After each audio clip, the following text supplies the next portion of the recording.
Hi, everybody. It's episode 414 of PodQuest. Hey. It's Wednesday, July 20th, 2022. I am Chris. With me is Drootin. Hello. And Walnut. Hey, what's up? How you guys doing? Doing alright. You know, not too bad. It's fucking hot. Yeah, it is. Yeah. It's supposed to be worse Tough going tomorrow. outside.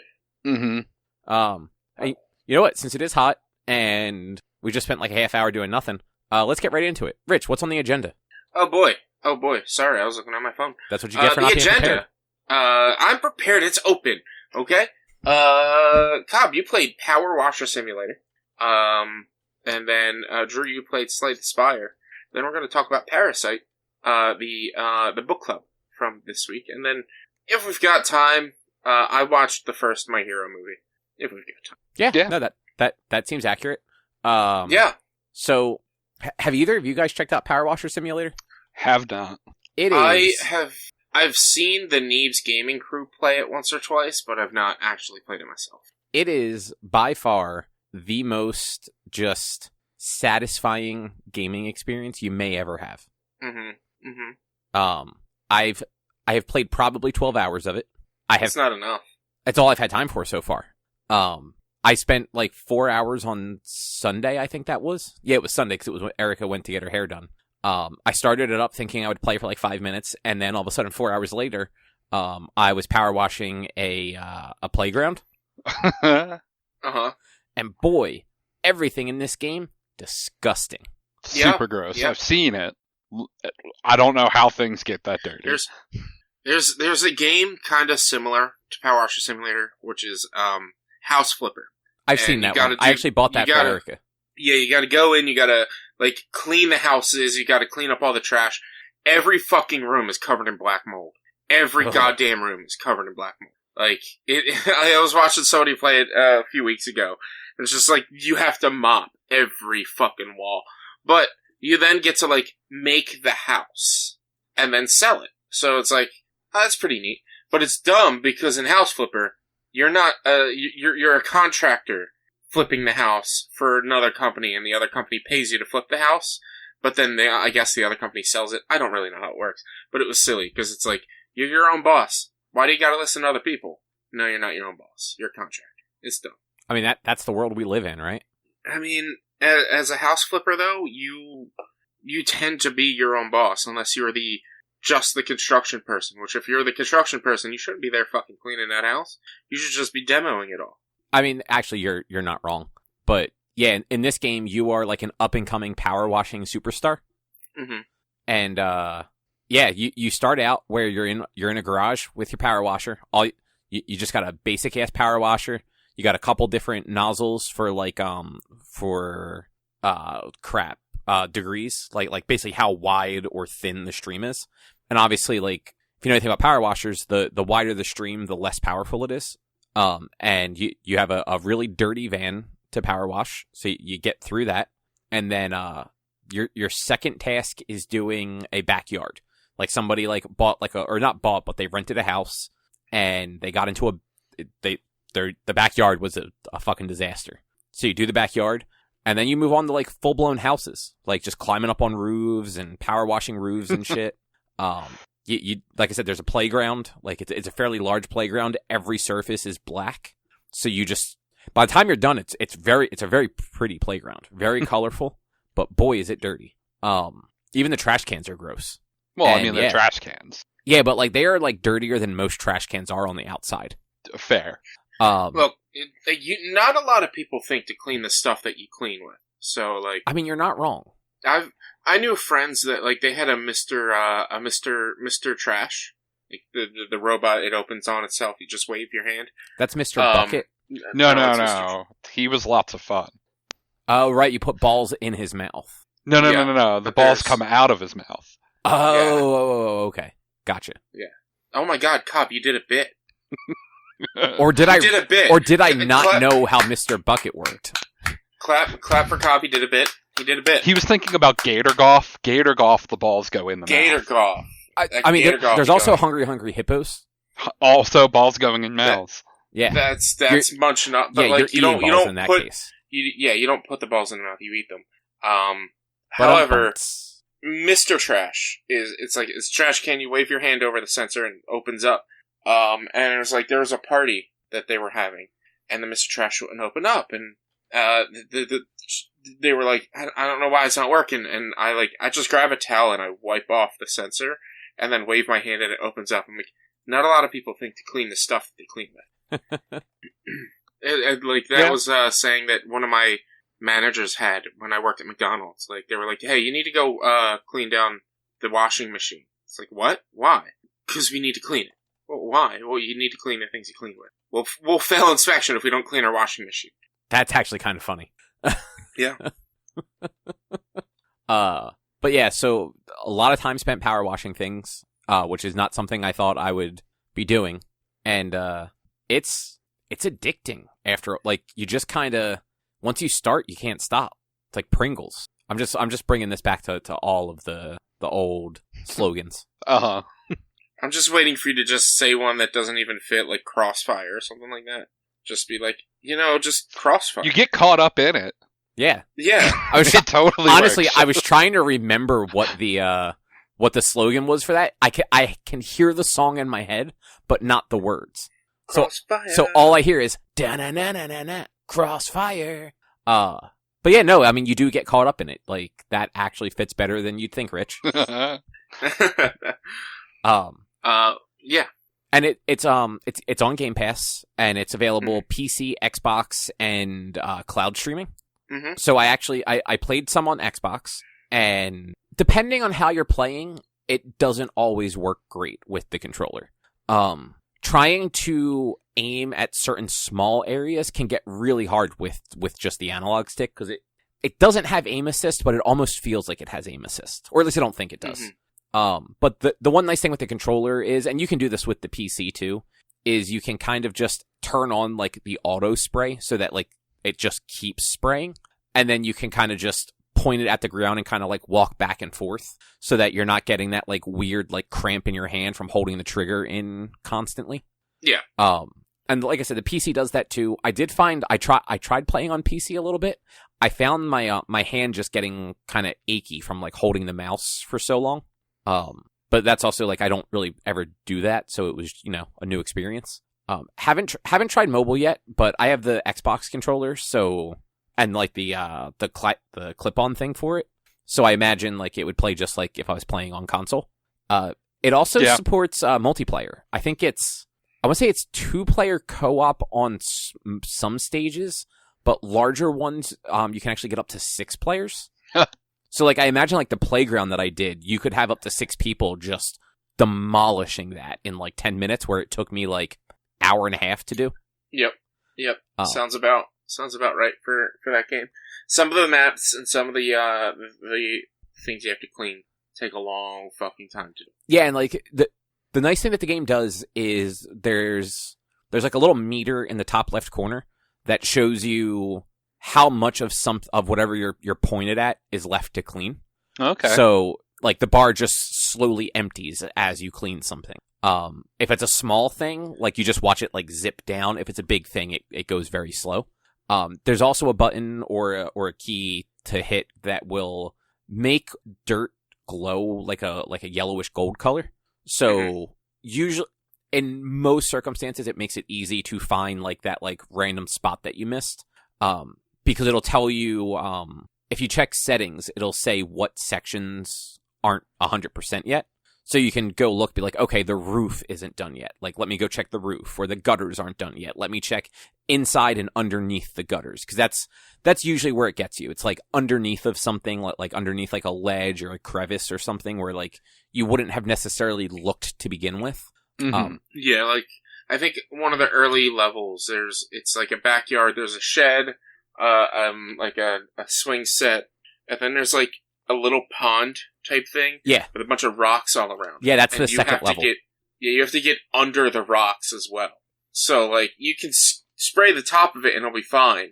But then you check that little button and you're looking under, and just they're all dirty and grimy underneath the rocks. So you have to get down and underneath it as well. Yeah, and it also, once you get down to 3 unique items. It could be multiple of an item, like in some of the house levels, you'll have posts are a thing because there's front and back porches with posts on them.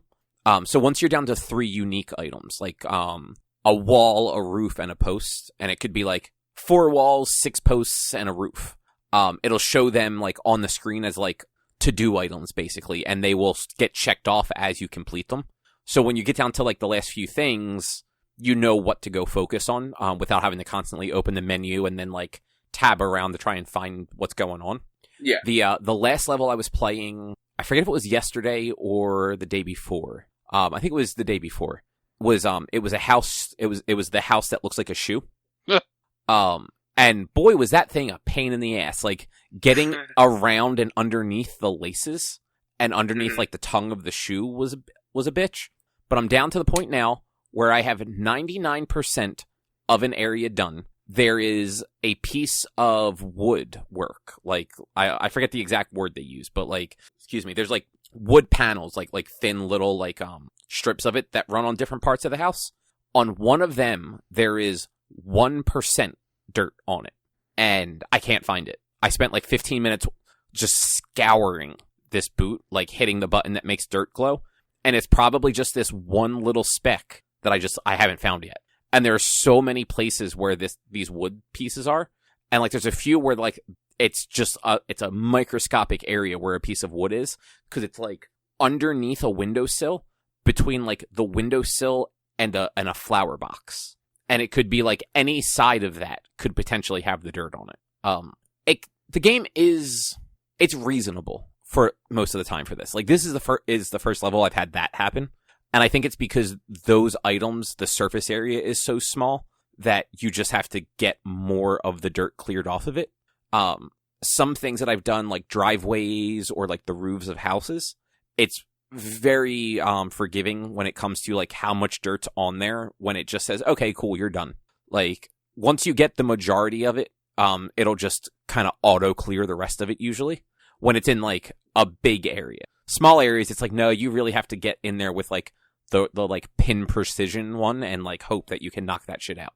Mm-hmm. But you also get like cool additions to things. Like you can get more powerful power washers, so they'll actually go a little further and clean things a little faster, because some dirt takes like several passes with a more powerful nozzle to get done. You can also kind of like real life. Yeah, no, it is super accurate to power washing. I can confirm this. It's got you can add soap for different surfaces. So there's like soap for stones, soap for wood, soap for metal, like a multi-purpose cleaner. Because there's one house that it's got somebody drew on it in marker in a bunch of places. Geez. So like the only way to get that stuff off is to use soap to do it, and the soap's relatively cheap, so it's not too bad. You get telescoping wands so that you can actually do like fairly high up without having to actually climb on things. But you suffer where when you do that you can't get close to items until you swap that nozzle back out. Most of that stuff it's super quick to do. It's at least on the controller, it's just the bumpers to change between the nozzles, and you hold, I think I want to say it's B or Y on the controller to change like which attachment you want to use for like distance. So yeah, it's fun though. It's been a good time. Cool. And there's the outline. Sorry, I lost the outline for a minute. And it just throw out there, I also tried that Stray game where you play as a cat. Mm-hmm. I want to get it. I want to get it. I only played maybe 20 minutes of it. It's pretty cool. You are definitely a cat. It is definitely a simulation of being a cat. The first like 3 minutes of the game, there are 3 other cats, and you walk up to those cats, you hit triangle, and you do stupid cat shit. Like, you lay down and like the one cat will like swat at you while you kind of like paw back at it. Like you're a group of fucking stray cats. Yeah. Nice. Yeah. Drew, like I imagine like Sarah would probably adore this game because it's basically it's an adventure game. Like from what I can tell, there's no combat or anything. Okay. But once you get a little further in, you get the ability to scratch things like trees and like stuff like scratching post things, not like scratch like enemies. Okay. So yeah, it's I believe you're basically making your way through. You eventually get like a drone that's like your buddy, and you're just trying to get back up to like your cat friends. All right. Yeah, it's on my radar to buy. Yeah, I actually I found out with that PlayStation Plus upgrade thing. Yeah. you can upgrade and immediately change it back to what you had before. Oh. And it will upgrade you for like the term of your things. So it was only $12 for me to upgrade because my thing ends in the fall. Oh, okay. So I did the $12 to basically play this game. And actually, Returnal was on there too, so I did download that to give it a shot. But I have those games until I think October when my thing renews, and then it'll renew back at the $60 instead of at the higher tier. Okay. Yeah, you just like if you do it from like the mobile app, you literally just go in, hit like upgrade subscription to this. It tells you what the cost will be, and then as soon as it's done, you just go back in your subscription and change it back to the essentials or whatever they call it, and it'll tell you like your thing will renew to this tier on whatever date your PlayStation Plus expires. Okay. Yeah. It's pretty sweet. Yeah, I mean it saves some money because I think Stray is $60. I don't know. It's 30 on Steam, which is funny because I was looking online and it's saying it's on sale on the PlayStation. Actually, it might only be 30 then. For some reason, I thought it was 60. Yeah, $29.99. So I was wrong. It is only $30, so that's not bad. But it is free with the upgraded PlayStation Plus. Yeah. Anyway, It's free with the PS Plus. Drew, you played some Slay the Spire? Yeah, speaking of games that were PS Plus games, like a couple months ago, I was bored on Sunday, I think it was, and was looking for something different to play. I was like, let me play this. And kind of like you accidentally played like multiple hours of PowerWash Simulator, I accidentally played like 5 hours of Slay the Spire. It's a card-based roguelike, basically, and it's really fucking dope. You start out with one class. I don't remember how far I got on the very first run, but it immediately unlocked a second class, which I then tried, and it immediately unlocked the third class. And then there is a fourth class that I need to complete a run with any of the other 3 to unlock. So I've now played like 13 hours trying to unlock that last class. Damn. The first class you start out with is like a fighter type. It has a sword. All the classes start with like attack and defend cards, and then like a couple of their like class specific cards. And as you go, there are 4 different options or 4 or 5 different options that can show up on your map from the start to the boss, and it'll be randomly assigned branching paths. So like you'll have 4 or 5 options for your first pick, but then that might only have one branch you start going up to until it then meets back up, and you can split off and go 2 or 3 different ways or whatever. And you can either get into a fight, a question mark room, which could be a fight, it could be the vendor, or it could be like an event thing that'll only show up on those, which sometimes it's like spin a wheel and you might lose a card or gain a card, or it'll upgrade a card. Or here are 3 options for things to do. What do you want to do? And it might be upgrade card but lose health, or pick one random card, or, tons of different things. Then there are like harder battles, elite monsters, I think they're called. And then the vendor, who will have 5 or 6 cards of your class, then 2 colorless cards, and then different potions and relics, which relics you also get from the elite battles and the bosses. And those will be like permanent power-ups, or sometimes a debuff, because sometimes you get a cursed one. But I really like the second class, which is like a rogue, lots of daggers and poison stuff. And it has a super powerful ability that's Corpse Explosion. It's really only useful in fights where there are multiple enemies, but it poisons an enemy, and then when you kill that enemy, it deals its max HP as damage to all the remaining enemies. So it's real helpful, but it's random because you don't know what cards you're going to get as you're going through the run. Yeah, it sounds very similar to the game Oaken that I reviewed a few months back. Right. Like this one, it's roguelike card strategy game. and it's very similar style where you pick your rooms. Some of them could be events, fights, whatever, blah blah blah. It's a neat concept. It's I think that's kind of a newer type of concept too. Yeah, I feel like Slay the Spire was one of the first ones to like kind of really, or Risk of Rain, is that the name of that game? Maybe that was kind of the first one, because I think there's a Risk of Rain too. Yeah, so it's actually looking on Steam. It's its own category, roguelike deck builder. Born of Fire is a game that came out in 2019. Let's see. Risk of Rain, a deck build, or roguelike, not a deck builder. I thought it was.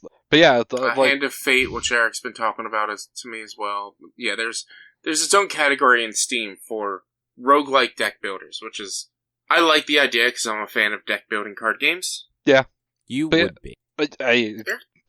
Play Slay the Spire. Like, are you not a fan of like deck builders? Like, I don't go out of my way to play them. Like, I don't have any problem with them.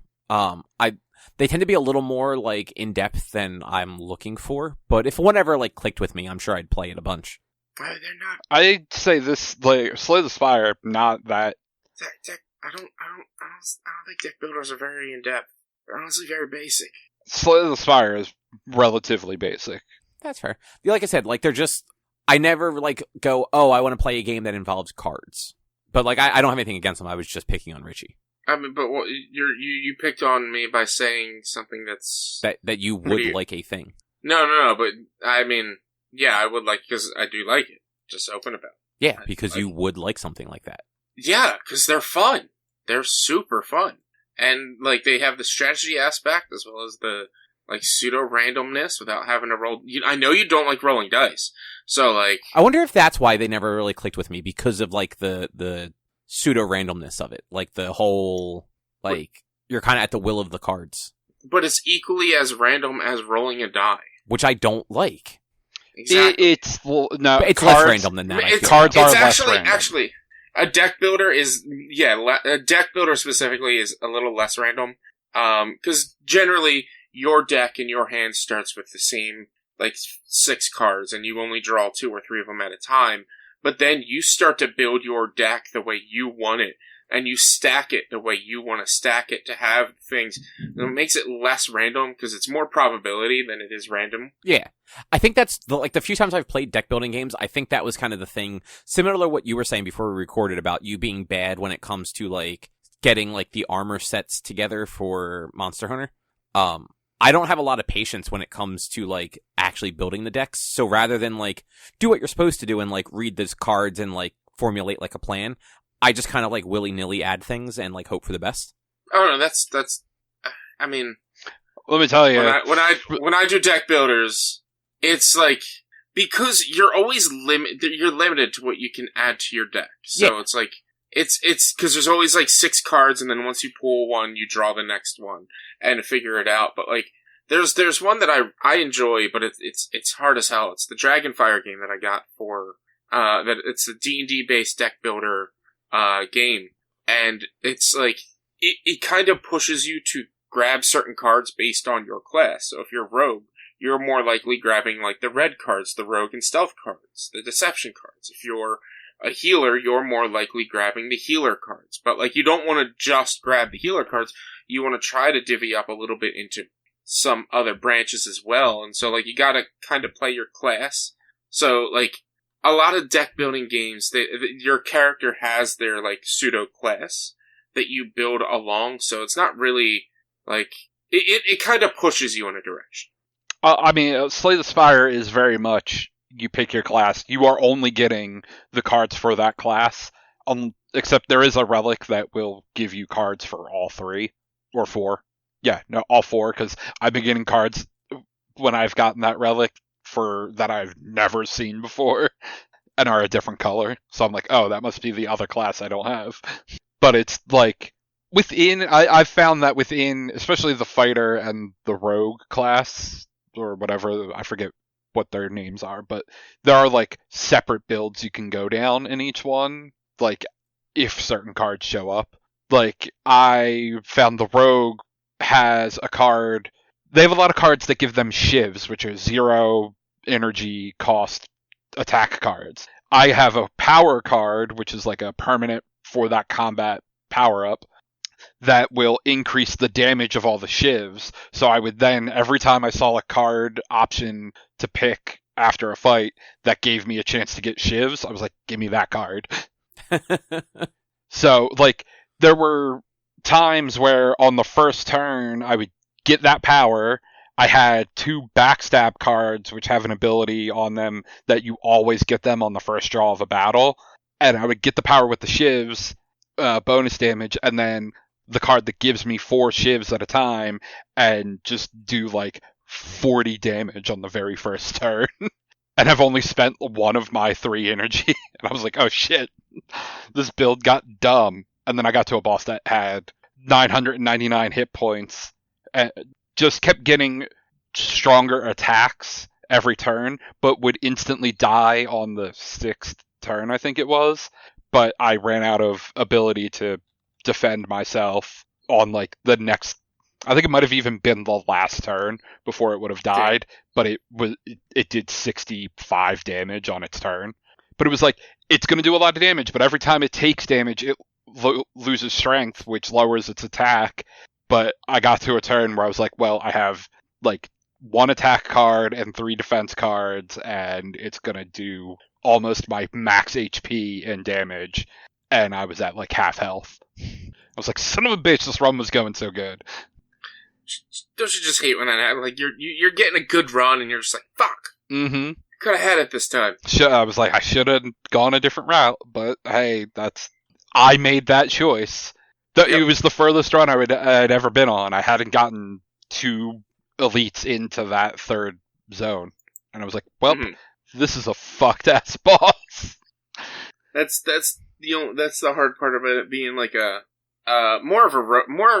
probably more the roguelike aspect in the deck builder is just that it's, you just never know what's going to be there. Yeah. And so, like, shit, I was gearing towards this, but then I got to that, and, well, damn. I just got an unlucky roll right there. I was set for bosses that had like 200 health, but did 15 damage a turn. Not a boss that was just going to die in 7 turns, but did 50 damage a turn. Exactly. But now that you know that that's there, you now know to strategize in case you run into it. Yep. Well, Drew, if you don't have anything else to say about Slay the Spire, did you want to talk at all about Overwatch, that you got to play a little bit of the beta for the sequel? Yeah, Overwatch 2 beta is like open to pretty much everyone if you've signed up to get it. I finally got access like last week. It's more Overwatch. What a glowing recommendation. And only 1 tank on a team instead of 2. I mean, they've made a few changes to some of the characters, like Bastion's ultimate is now he turns into a mortar and fires 3 shots instead of a moving tank. But also now when he's in turret mode, he can move. And it isn't just like a sitting turret with the Gatling gun. The new tank is probably a little OP and will probably be nerfed, Junker Queen, because she can heal herself, give temporary HP to the entire team. Her ult, she jumps forward with like spinning her axe, does damage to everyone she hits and anti-heals them. So if they don't die, they can't be healed for a little bit. Zarya's bubbles are a little different. Instead of having 1 bubble for herself and 1 bubble for a teammate, you get 2 bubbles and you could bubble yourself and then bubble yourself again, or bubble your teammate and another teammate, and then they'll cool down and regenerate over time, and so then you can pop one on yourself and back and forth, but it's not limited to just 1 and 1. So it was cool to be able to go like, 2 teammates are getting attacked, pop, and then, now I have 100 power on my beam, melt. Trying to think of who else had changes. They didn't add any characters for the beta, right? It's just the ones available? No, they did. The Junker Queen is new. Oh, I thought she was in... No. She got announced as, like, the second... I think she was announced as the second new Overwatch 2 character. Oh, see, I thought that the way they were doing this, like, all those characters were in Overwatch 1, and they were just going to be there at launch for 2.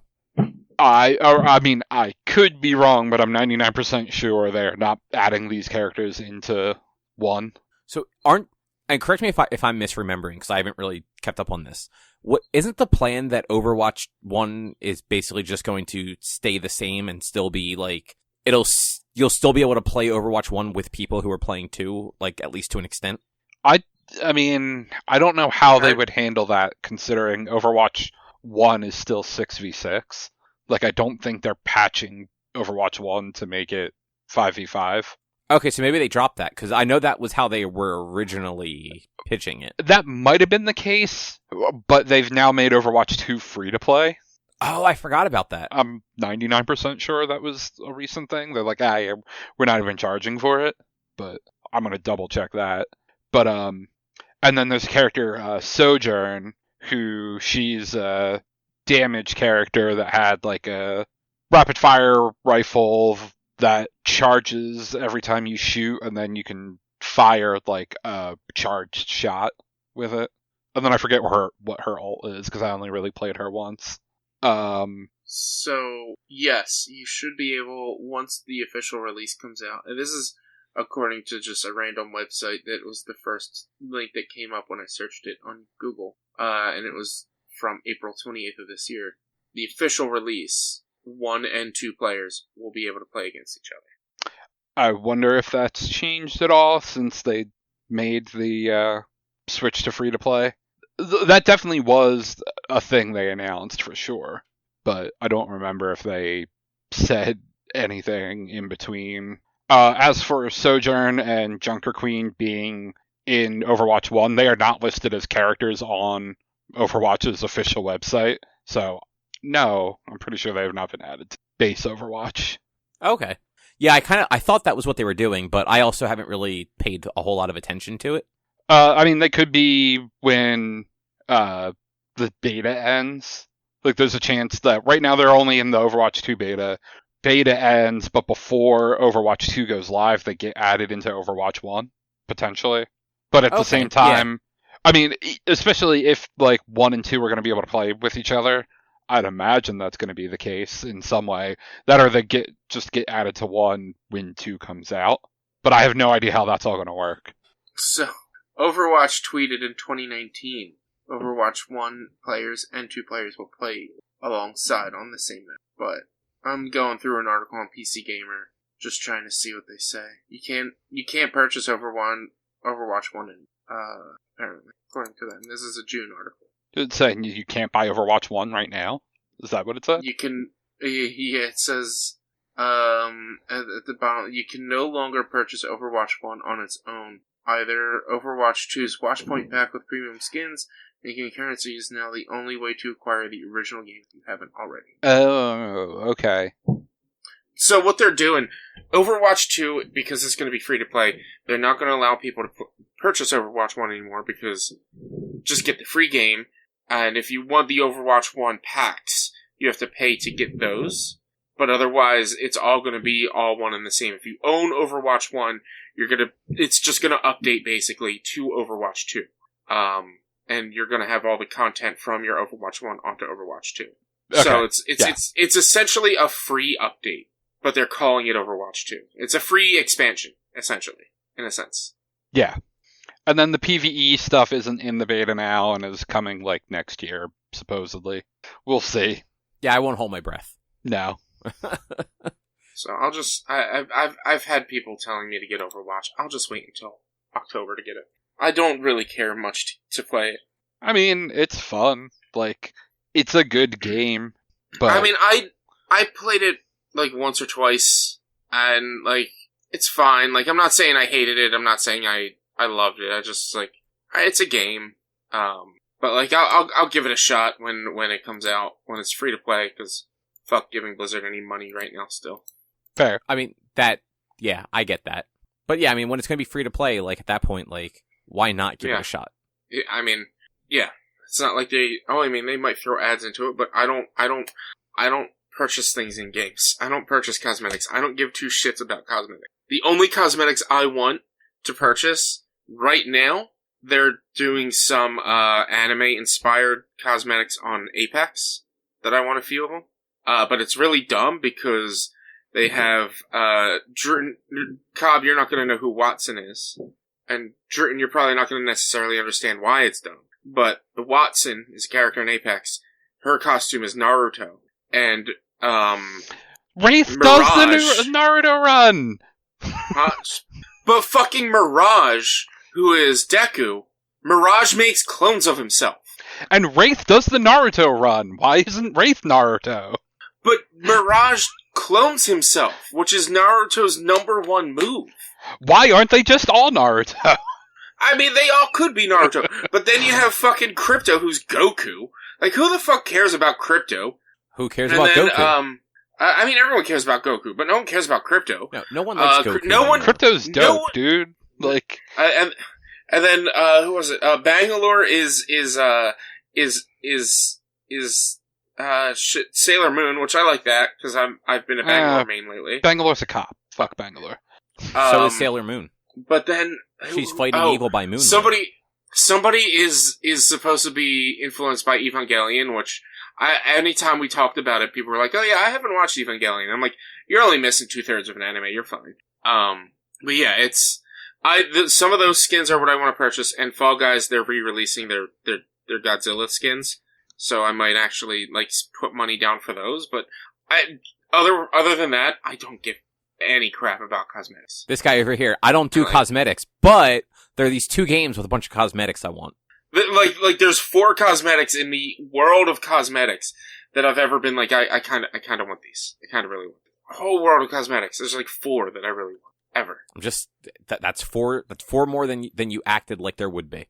I mean, Overwatch recently got me with a skin they put out for Reaper. They put him in luchador gear, and I was like, well, fucking okay, Blizzard. You know, you went exactly for my pockets. Give the Grim Reaper dude fucking pro wrestling gear. Have my $10, I guess. And then, I tried to just earn the coins from watching Overwatch League, but I couldn't. I just kept forgetting, and it was about to expire, so I was like, fuck, here, have my money. That's what they're waiting for.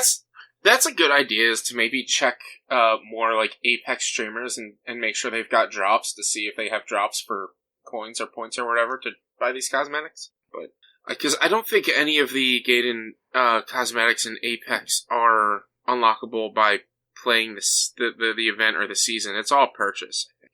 Yeah, those are usually separate things. Which is kind of a bummer, but it is what it is. Well, would you guys like to talk about Parasite? Sure, Yeah. Let's talk about Parasite. So, book club for this week. We watched on Richie's request the 2019 Korean comedy drama psychological thriller, according to Hulu, Parasite. I just want to say real quick, my initial request was RRR, but y'all were like, it's too long. Yeah, I don't want to watch a 4-hour fucking movie with subtitles. It's only 3 hours.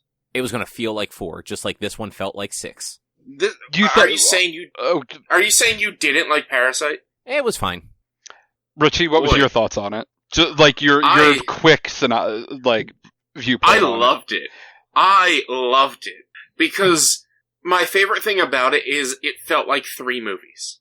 Yeah, it felt like it was all connected, but you had the heist, you had the horror-esque, and then you had the thriller.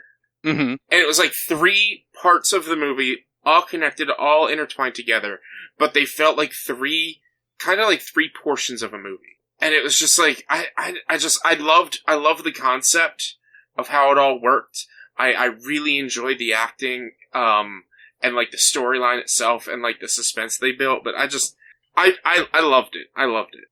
Far and away the best movie we've watched for book club. Not even fucking close.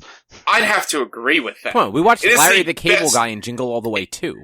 This is the best thing we have watched. Not just the best movie. This is the best thing we have done for book club. I'd be hard-pressed to argue against that. Like, this is legit maybe one of the best movies I've ever watched, period. Yeah. It's no surprise that it won all those awards. Like, yeah, it turns out this one lived up to the fucking hype. It won, like, English American awards. It's a Korean, I believe, right? Yeah. Yeah, it is the It's a first Korean- foreign language movie to ever win the Academy Award for Best Picture. Yeah. Was it? Yeah. And it's just like I man, the fact that you're just like, it was okay, it blows my mind. I was expecting you to be really into it, because, like, movies like this I'm not into. No, guys you're know usually this. not. But, like, I think what it is, like, this wasn't, like, Hulu gave it a bunch of different tags, because it had all those different tags. And, like, in the end, stuff happened. But, like, there were three different, like, movie styles throughout the movie. But it was a really good, like, theme that they were showcasing and story that they were trying to tell. Especially, like, the disparity between the rich and the poor in Korea and whatnot. Like, and it's just like, like, I don't like bad people, and I don't like things that show off bad people. And the main characters are bad people. I don't know that they were really necessarily bad. So, no, they weren't. They were underprivileged. So, I'm not saying they're bad in a, like, bad guy villain way, like a villain in a Bond movie or something. I'm saying they're bad in a It's Always Sunny kind of way. No, they're not even like- that kind of bad. Yeah, like, I don't necessarily, like, aside from obviously what happens at the end, I don't necessarily think they were doing anything out of, like, malice. They weren't doing anything out of Or- malice, but they were conning these people that were oblivious. But to be fair, they Like, were conning them to get jobs. Their intention was not to rob them. They weren't trying to necessarily do anything, like, overly shady. It was just like... The daughter is 100% the shadiest thing out there. Oh, no, like, hers is actually... But, like, the dad, like, he drove the guy around. The mom cleaned the house. Yeah. Like, it's not yeah. totally...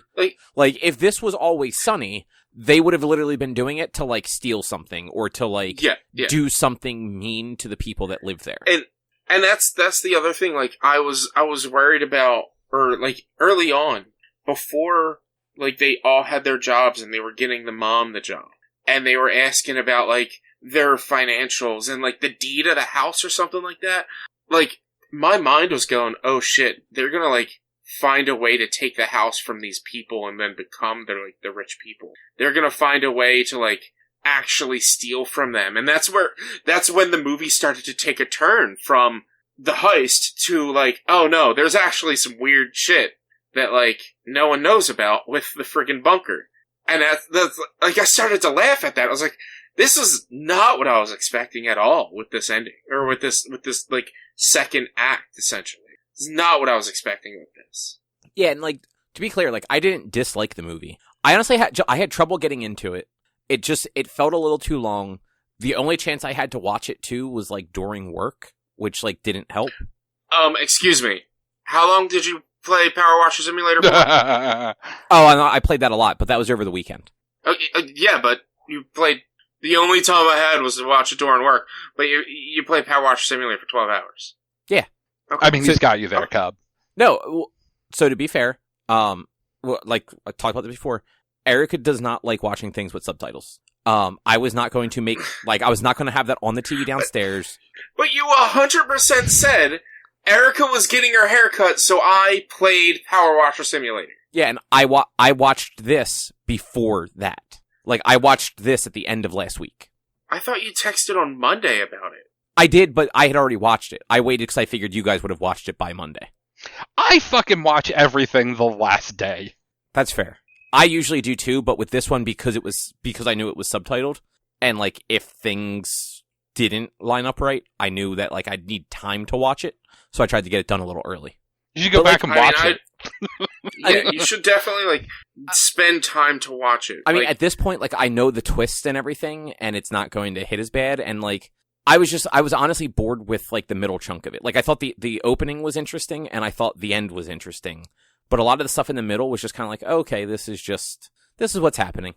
I mean, it's the heist. It's the setup of the heist. Like, every heist maybe has the portion of it is just, this is how things are happening and it's how it's going. Like, this is the other thing, like, about this movie is everything went right. Whenever you see movies where there's these elaborate plans, these elaborate things to deceive or to steal or whatever, like, things go wrong. Yeah, it didn't go wrong until the end. Like, it went right. Like, I would even 100% say it did not go wrong at all. The only reason it went wrong is because, like, at the end, after the heist was completed, then this woman showed up. The heist was fine. That's fair. Woman. Yeah. It was this woman showing up that caused everything else to go into turmoil, and then it was the dad's emotions that changed things as well. Yeah. I wasn't super into the fact that they kind of had a pseudo happy ending for the people. I mean, they didn't though. But like, didn't they? No. The dad's still in the basement. No, he's not. The son, yeah, he is. At the end of the movie, see, you didn't finish it then. You weren't paying attention. The son was writing a letter to his dad saying, this is what I'm going to do. And then when he was done with the letter, it showed them there again. It showed him back in their original basement with just the son and the wife. The daughter's dead, the dad's still in the basement.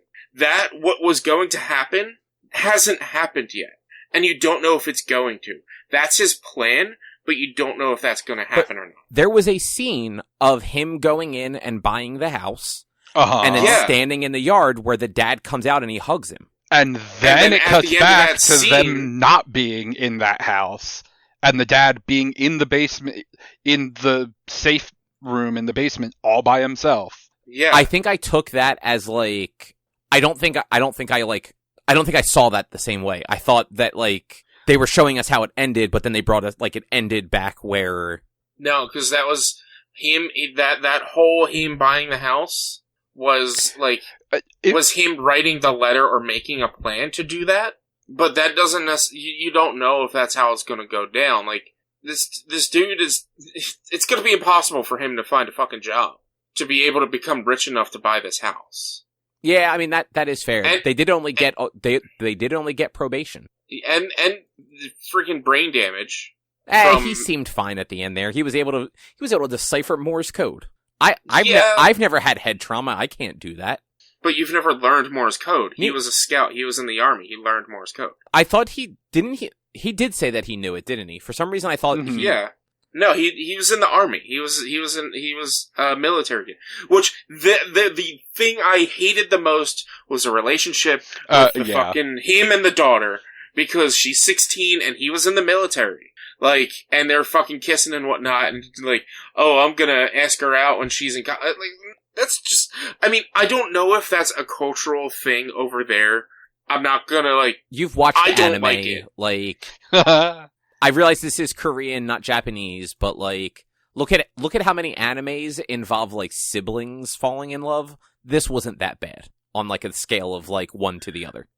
But it's still like, it was still creepy. You've got adults preying on a teen. It's wrong, it's gross, it shouldn't happen. But like that was my biggest problem with the movie, was that theme right there. Could have done without it. Like, yeah. And that's where I then go into the whole, like, quote, bad people, because, like, I see that as him being a bad person. Fair. Like the mom and the dad are not bad people. Oh. The rich people, the dad kills a guy. Okay, the dad kills a guy who killed his daughter. No. Yeah. Oh wait. He kills the dad. He kills the dad, right. He kills the rich guy. Yeah, he kills the rich dad. Because he said he smells like the subway. Yeah, he finally snapped, which, like, you could argue that with everything that happened in that moment, like, that was the thing that finally made him snap, but still. Like, but, like, you could see it building up.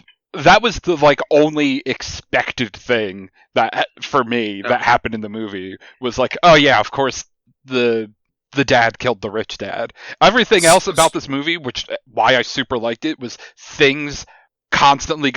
expectations constantly got subverted. Yeah, so, like, I don't think, the dad killed the rich guy because he said he smelled. Yes, he did. 1,000%. No. The reason he killed the rich guy, there's two. Number one, this rich guy is commanding him, get the car, we need to save my son, when his daughter is dying on the ground right there. But 2, he smelled the other guy. And so the dad was like, oh no, he's gonna say that we smell the same and he's gonna put it together. No, so I took it the same way Drew did. And like reading the Wikipedia entry for it, it was definitely like, for a lot of the movie, anytime that there was like a moment of like time with the rich husband and wife, they talked about them smelling bad, like from the very beginning with like the kid running up and smelling them. And then like the dad said it when they were hidden under the couch. And then I think it was the next day or whatever, while driving, the wife, the wife smelled him. She rolls the window down, after having like a disgusted look. And then the rich dad, while trying to roll over the dead body, like, it wasn't the dead body that he turned his nose to. It was literally, this guy smells bad to my rich nose. And the other guy snapped. Like, I get what you're saying, Richie. And, like, I don't think you're entirely wrong. Like, there's definitely connections, but also that thread had already been building and building and building and building. It was because, like, the dude had to go through sewage water to save what he could of his apartment and his house. He was going to smell. And he had the worst night of his night the previous night.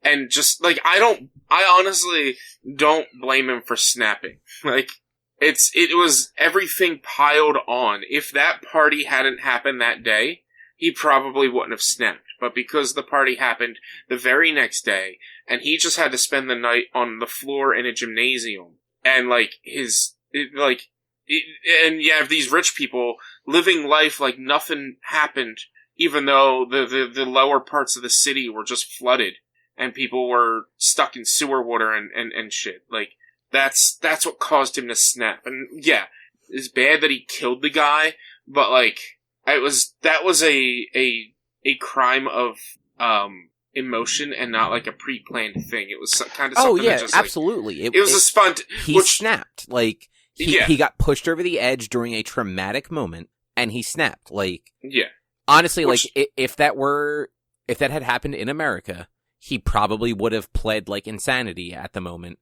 and that's what they would have run with. It would be he would easily be able to get away with manslaughter instead of. But like, he still did it, and like, that means like he's capable of doing it.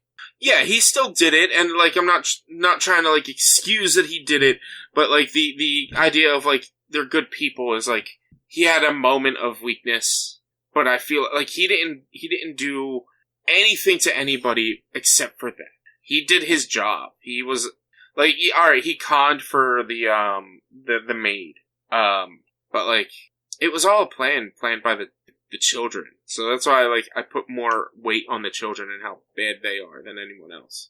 Yeah, I mean, like, the daughter was definitely the shadiest of them, but like, I understand why they would do it. Like, they barely seemed to have a paycheck. Like, they were folding pizza boxes for a living. And, you know, like, they took an opportunity. That opportunity went south, because somebody else was basically trying to do the same thing already. Mm-hmm. But yeah, like, again, it was not a bad movie. It didn't click for me. I've also come to realize, like, for whatever reason, I have just lost the inclination to read while watching things. So I zone out so fucking much watching things anymore. It's insane. I mean, you know me. Totally agree with you on that. Fucking loved this movie. Yeah, no, I mean, like, and I understand why you guys both loved it. Like, I guarantee I miss things just by, like, zoning out, because, like, with everything, whether it's, like, it doesn't matter, like, if it's in English or not, like, I just zone out a lot while watching stuff, and it's a bad time when you're reading it and zone out, because, like, it's hard to pick up on context clues from there. I'll be honest, there were times I zoned out, there were times I was checking my phone and zoning out, but, like, at the times that I was zoning out, or not like, paying 100% attention to the dialogue or whatever, were times that, like, not much was going on. It was the setup, and it was, like, all the heist stuff that, like, getting this person and that person to get their jobs and whatnot. Like, the second, like, they were having pretty much the party during the storm, like that, from that point on, I was keyed in. But, like, there were times that I looked away and just checked my phone. I was going through, like, Twitter or Instagram or something for a quick second. And, like, realizing, oh shit, I should be watching the movie.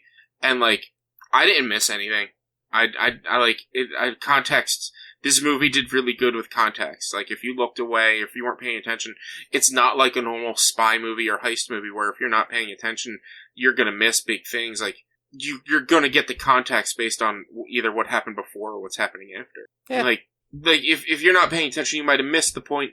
You might have not understood, like, why they were putting peach fur on the maid. But, like, you can then just put it together, like, oh, she's probably allergic or something. Like, it kind of just, like, it does really well concept-wise. Like, if you weren't paying attention, why did she just pour peaches on the woman? Oh, that's why. Oh, right. Okay. Right. She's allergic. Which made me laugh so much during the fight with the woman that, like, they went and grabbed a bag of peaches and just poured it all over her. Mm-hmm. Yeah, and so I thought, like, that last, like, half hour or however long that was actually probably the strongest part of the movie. It was like a half an hour too long, though. Like, a lot of the stuff in the middle, I feel like it didn't need to be there or didn't need to take as long as it did. I think that's where I was zoning out and losing interest, is, like, all the setup. Like, I didn't care about anything that was going on enough to care about that setup. See, well, I don't know, because, like I said, I feel like this movie was so subversive with a lot of stuff where, like, honestly, after the first, like, 5 minutes, I was hooked. I don't know that I looked at my phone, like, after Sarah was making dinner at the very beginning, and then she was like, oh, you should have said something. I want to watch. I was like, okay.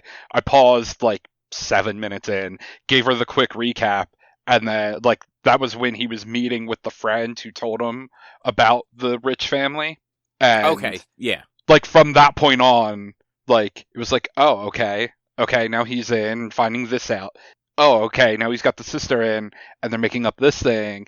And like, I don't know, I was hooked on everything, because every little thing just kind of was like, okay, well, what's gonna go? Oh, no, nothing really went wrong. Okay.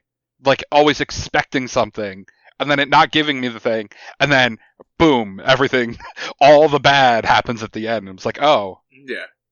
Yeah. And it was not a bad you fucking expect at all, the entire fucking movie. Yeah.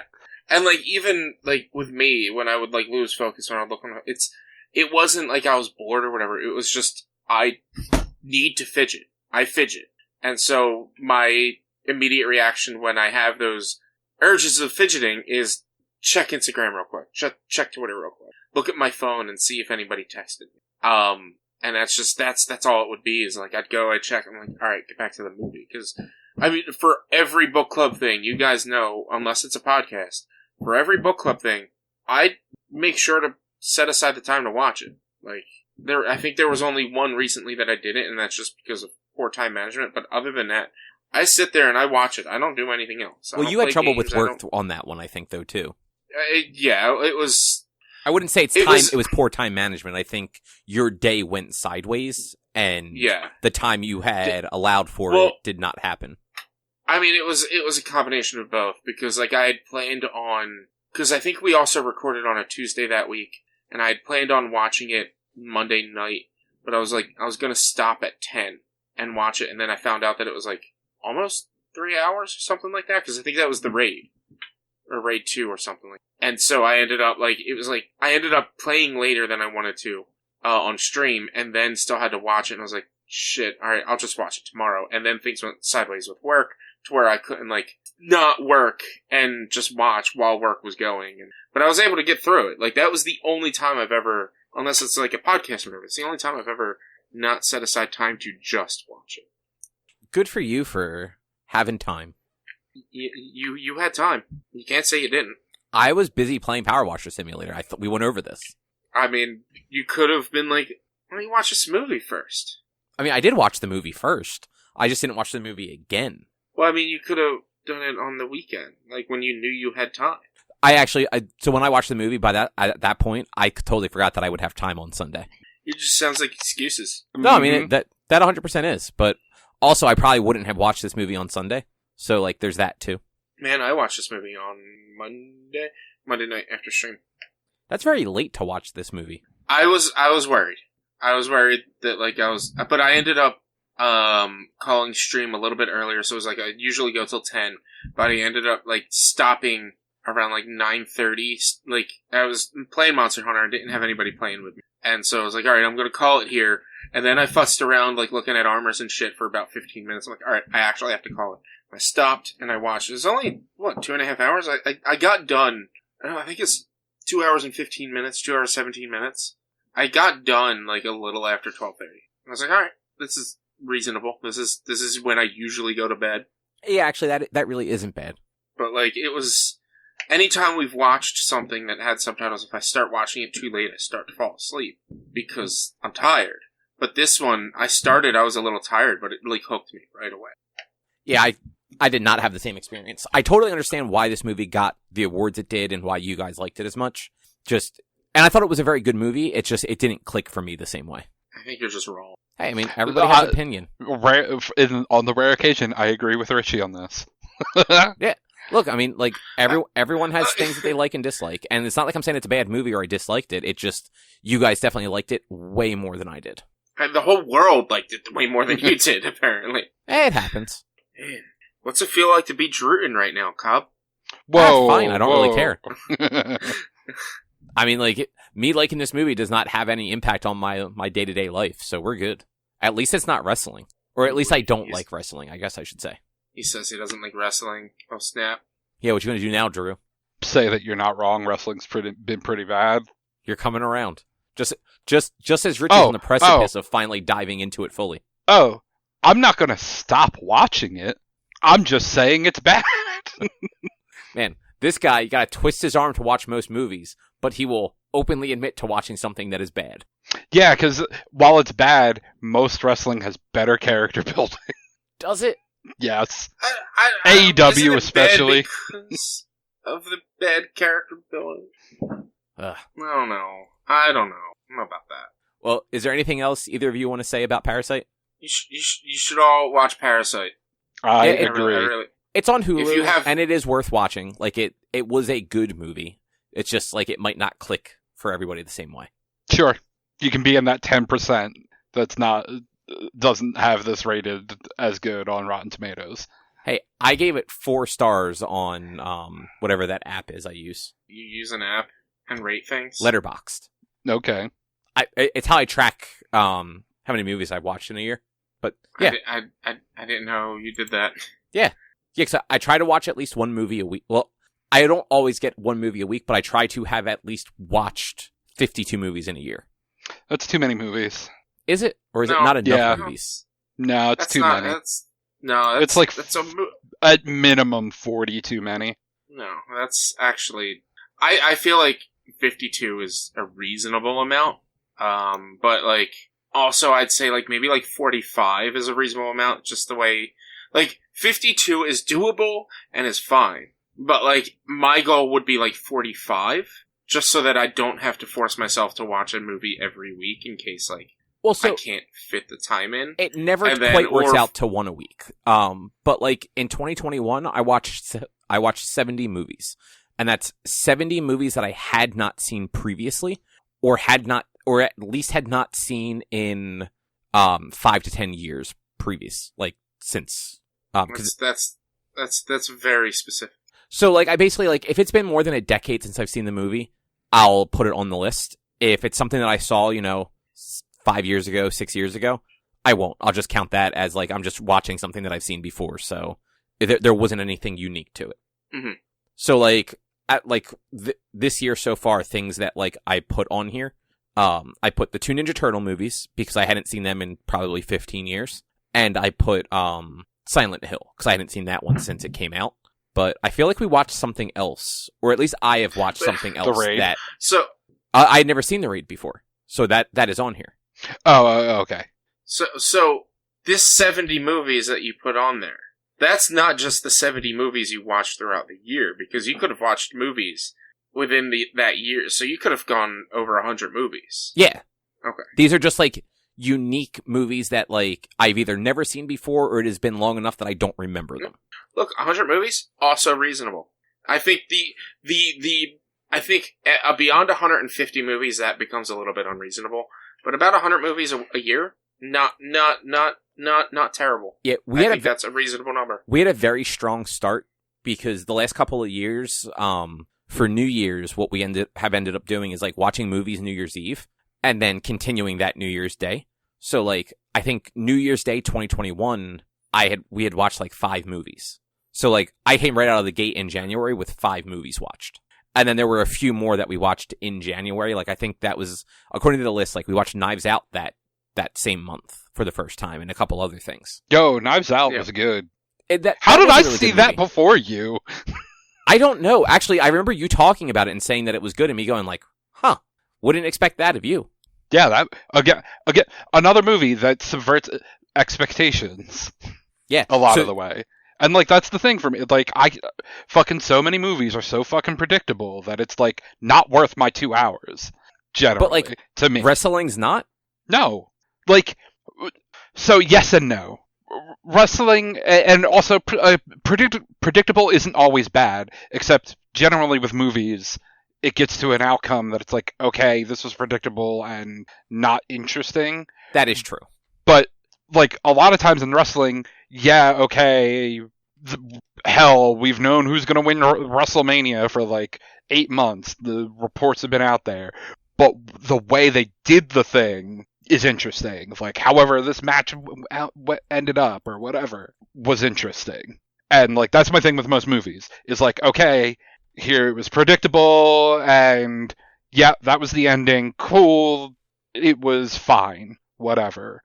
It's rare that a movie that is predictable then also gives me a, like, oh my god ending while being predictable.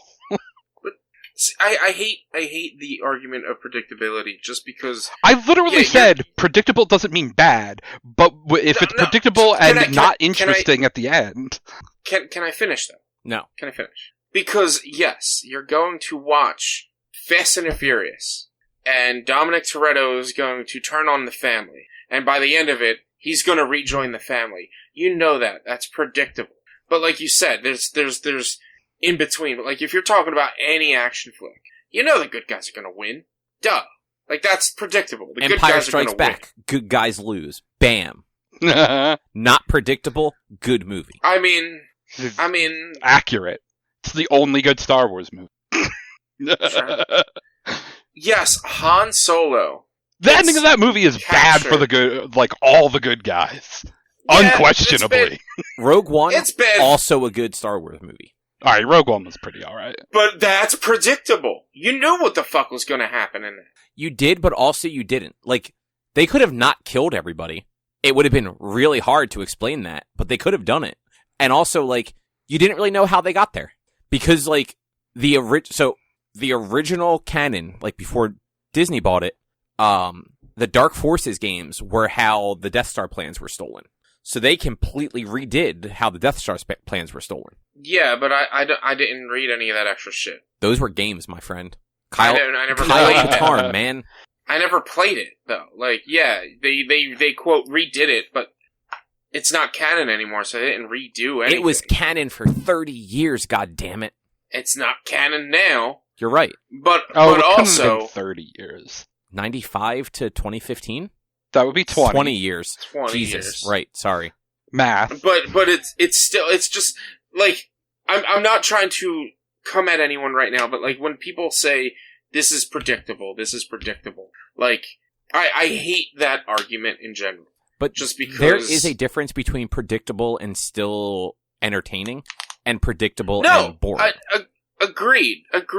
Like, what Drew is saying, I agree with. That there are movies that are predictable, but there is how they get from point A to point C, and all of point B, that is where the movie is.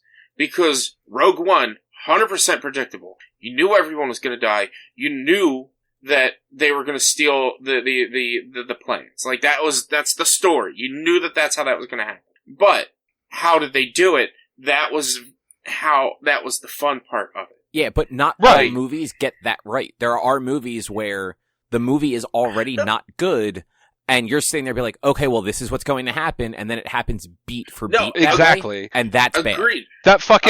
That teen Netflix movie we watched earlier this year with the band, to me, fucking platonic ideal of this was predictable and not interesting how it got to the end.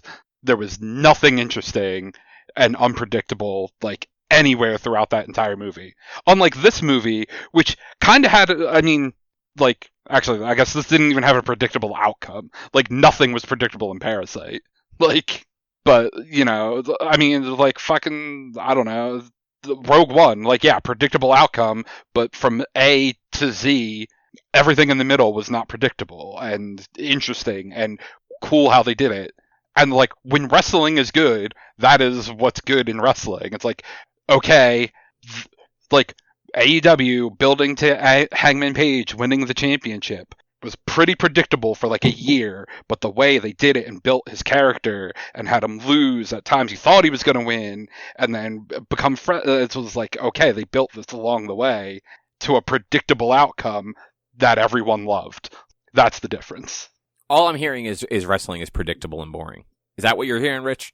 Oh, I 100%. Wrestling is predictable and boring. The only time I ever enjoyed watching wrestling, and this was many, many years ago, and I think I've even said this multiple times, Saturday morning on, like, CW or whatever, when they had their cartoons, they still had Sonic X and shit, they would do, like, WWE showcase something. It's a half-hour show, and each match that they showed was just the highlights. That's exciting. Because if I'm watching a 45-minute match and there's only 10 minutes worth of moves being done, I don't need to see the middle shit. Just show me the moves being done. Listen, there are exceedingly rare times that matches go over 15 minutes. But you get like 15 minutes, but there's only 5 minutes of action, where it's the other 10 minutes is set up and showboating. Like, show me what's actually happening. You could show the quick clip of the showboating, but the match would be truncated from a 15-minute match to a 5-minute match. And that was just like, alright, this is exciting, this is pretty cool, this is neat. Like, watching the athleticism. But, like, the whole 10 minutes in between, where it's just like, I'm gonna stumble around. Those are my same problems with football. I mean, I totally get it. I love baseball, but it is the slowest sport in the world. Because nothing happens. I think that's why I like baseball, because it is a slow sport, and you know it's a slow sport, and it's expected. But, like, when you watch football, and it's like, football should be faster. But when you're watching it on TV, it's not. I mean, I would flip those two. Baseball should be faster. Baseball games should not take 3 hours. A baseball game should not take 2 hours. But they take often 4 to 7. A football game literally is only an hour long. Yes, time-wise, and takes 3 hours. Exactly. Like, a football game shouldn't take 3 hours. Both sports have problems. But, like, for whatever reason, like, I am okay watching a baseball game that I know is going to be long, whereas, like, I find myself very bored watching a football game. Because you're fucking not watching that baseball. Let's be real. Like, you're not watching a baseball game. You'll have it on, you'll be watching it, but you're not watching it. You're doing other shit. You're checking your phone. You're listening to the world's greatest and most listened to podcast ever, MLB commentators. I've never heard of that before. No, literally, I'm like, no, like, you're listening to the commentators in baseball. Oh, I'm sorry. I thought there was like an actual podcast where people did like exciting, baseball commentary. My running thing with baseball is it's the greatest podcast ever. John Boyce made a very funny joke on Twitter yesterday or today that was something like, I think all outfielders in baseball should just be allowed to record podcasts during the game. It's no different than you recording a podcast at home and you have to go answer the door for a pizza guy. They just have to go catch a fly ball. Yeah, totally. It's that's I love baseball because it's the best podcast to watch. Like, you literally, it's the commentators is really what brings you into baseball. And they're rounded second base and they're staying onto first or they're staying on third. And the funny thing about third, the third time I was ever at this ballpark field, was I was watching a game with my dad, and we decided to get some hot dogs. It's like, that's literally ballpark commentation right there for baseball. Like, it's a great podcast. It's amazing. Well, are you guys ready for the next book club thing? Sure. Yes. Drew, you don't have anything, right? All right, I didn't think so. So I am going to pay for this for both of you, so that because this is 2 things in a row that cost money from me, and I don't want you guys to have to pay for that. So I will give you both the $5. We're going to watch Everything, Everywhere, All at Once on Amazon. I've been wanting to watch that so bad. Okay, fuck it, then you can pay for your own movie. No, fuck it. You already said you're paying for it. It's recorded. I'll download your audio now, so you can't clip that out or anything. I'm gonna say I'm just gonna remove that. I'll redub Drew. I'm gonna pay for your audio. Okay. Your video. Shit. I'm only getting the audio. Damn. Fuck. I gotta listen to this movie as a podcast. Right. Yep. That wasn't while watching a baseball game. So I gotta just keep ruining your audio so it's not too clean, so that you still have to pay for it. No, I can record this after the fact. It's fine. People will know. They won't. It'll be the same microphone. Who would know? But yeah, I will. I'll get like Erica to Venmo you both $5 or something. But yeah, it's I'm sorry. I will Venmo you $6. It's a $5.99 HD rental. Yeah. But apparently this movie is fantastic. I've heard amazing things about it. Like I've heard good things about it from like all different places, which makes me like it either is actually as good as people are saying it is, or it's a lot of hype for no good reason. But from what I hear, like it does multiverses in a way that like Marvel and DC wish they could do multiverses. Mm-hmm. So why not? I dig it. Or Cobb, just tell me when you and Erica are gonna watch. Amazon Prime Video has this watch party thing. Do they really? Yeah, no, legit. They have a thing that you and up to 100 people can watch a movie together. Okay, yeah, I will let you know then and see. And if it works out time-wise. Everyone who joins... Oh, no. Everyone who joins must also rent the movie. Oh, really? That is... Yeah. Yeah, I just clicked on the little watch party thing on the page. It says, you gotta rent this first, and then it says, also, anyone else that is going to watch it has to rent it. But I don't mind just having Venmoing you guys each $6. Like, it's not that much, and it gives me... This is one of those movies where I've actually wanted to watch it for quite a while, too. And for whatever reason, I just never get around to it. So this is one of those like, well, this is how I'm going to get around to it. I have to. Yeah. I mean, for me, it wasn't as much like I never got around to it. It was like, it's a movie that I think it came out in theaters. It's back in theaters right now, apparently. Is it really? Mm-hmm. But like, I wasn't like, at the time, I wasn't 100% like down for going to movie theaters, especially by myself. Didn't really know if I had anybody interested in seeing this movie. And so it was just like, alright, I'll see it when I see it. I'll see it when it comes out on whatever service it'll eventually come out on. And I've seen so many people, like, talk about how great it was. I think I know someone who went and saw it, like, 4 times in theaters. And I'm just like, damn, I need to see it. Yeah. Now, what sort of a fucked up world do we live in where Morbius costs more to rent than the unbearable weight of massive talent? Then what? The Unbearable Weight of Massive Talent. It's the movie where Nicolas Cage plays Nicolas Cage and he becomes best friends with Pedro Pascal. I didn't even know that was a thing.